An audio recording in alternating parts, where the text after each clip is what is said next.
In this video, we'll be going over conversions between measurement systems. Here's a list of conversions for length, mass, and volume between systems. Feel free to pause the video to copy this down. Now, let's go over some example problems. To start, let's look at 37 feet and convert it to meters. Now the way we go about doing this is the same as conversion inside measurement systems, where we multiply or divide by the conversion rate. In this case, the conversion rate for feet to meters, as we saw, is 0.3048. 0.3048. And so now applying this to our problem looks like this. So we'll take 37 feet, multiply it by the conversion of 0.3048, which gives us an answer of 11.2776 meters. Let's do another problem. So for our second problem, we'll do 587 ounces and convert it to kilograms.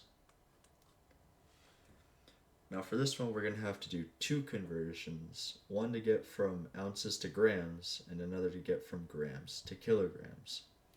The conversion rate for ounces to grams is 28.35. So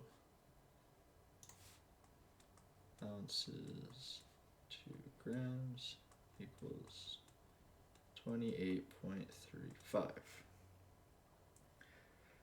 So applying this to our original equation will look like this. We'll take 587, we will multiply it by 28.35, which will give us 16,641.45 grams. And now from here we need to take grams into kilograms, which the conversion rate between that is 1,000. And since we're going from grams to kilograms, we're going to divide. So we're going to take our number, we're just going to divide it by 1,000, which gives us a final answer of 16.64145 kilograms. Let's do one last problem.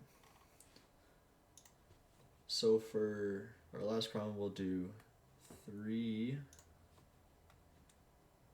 gallons, 2 liters. And this will only take us one conversion from gallons to liters, which has a conversion rate of 3.785. 785. So we simply multiply 3 by 3.785, which gives us 11.355 liters. Converting between systems can be challenging, especially if you have more than one conversion to do.